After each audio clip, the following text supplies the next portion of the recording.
ओम साई राम। श्री साई सच्चरित्र अध्याय 21 भाग 6। पंढरपुर के वकील। भक्तों के दोष दूर कर उन्हें उचित पथ पर ला देने की बाबा की त्रिकालिकता की एक छोटी सी कथा का वर्णन कर यह अध्याय समाप्त होता है। एक समय पंढरपुर के एक वकील शिरडी आए। उन्होंने बाबा के दर्शन कर उन्हें प्रणाम किया तथा कुछ दक्षिणा भेंट देकर एक कोने में बैठ वार्तालाप सुनने लगे। बाबा उनकी ओर देखकर कहने लगे कि लोग कितने धूर्त हैं जो यहाँ आकर चरणों पर गिरते और दक्षिणा देते हैं, परंतु पीठ पीछे निंदा करते हैं। कितने आश्चर्य की बात है ना। यह पगड़ी वकील के सिर पर ठीक बैठी और उन्हें उसे पहननी पड़ी।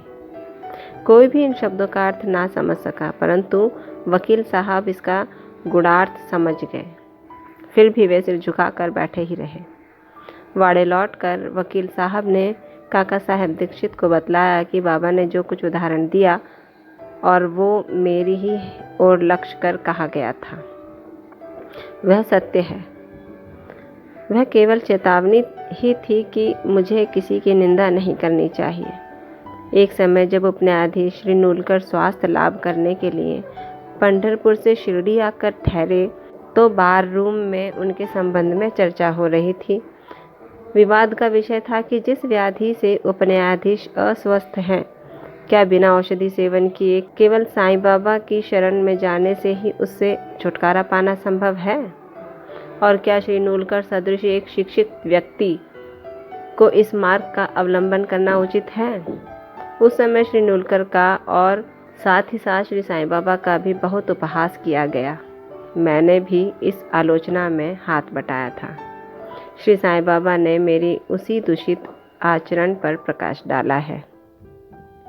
ये मेरे लिए उपहास नहीं वरन एक उपकार है, जो केवल उपदेश से ही मुझे किसी की निंदा न करनी चाहिए और न ही दूसरों के कार्यों में विघ्न डालना चाहिए। शिरडी और पंढरपुर में लगभग 300 मील का अंतर है। फिर भी बाबा ने अपनी सर्वज्ञता द्वारा जान लिया कि बार रूम में क्या चल रहा था। मार्ग में आने वाली नदियाँ, जंगल, पहाड़ उनकी सर्वज्ञता के लिए रूड़ा न थे। वे सबके हृदय की गुहा बात जान लेते थे और उनसे कुछ छिपा न था।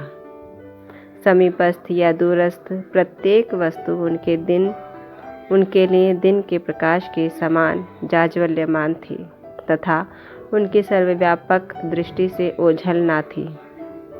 इस घटना से वकील साहब को शिक्षा मिली कि कभी किसी का छिद्रान्वेषण एवं निंदा नहीं करनी चाहिए। यह कथा केवल वकील साहब के लिए नहीं वरन सबके लिए शिक्षाप्रद है। श्री साईं बाबा की महानता कोई न आंक सका और न ही उनकी अद्भुत लीलाओं का अंत ही पा सका। उनकी जीवनी भी तदनुरूप ही है, क्योंकि वे परब्रह्म स्वरूप हैं। ओम साई राम। श्री सद्गुरु साईनाथार्पणमस्तु। शुभम भवतु। इसी के साथ यह अध्याय यहीं समाप्त होता है। कल अध्याय 22 का शुभारंभ होगा। अंश 1 में बाबा की सर्प मारने पर सलाह का अध्ययन होगा। तब तक ओम साई राम। बाबा आप सब पर कृपा रखें, आपको आशीर्वाद दें और आपको कष्टों से दूर रखें। ओम साई राम।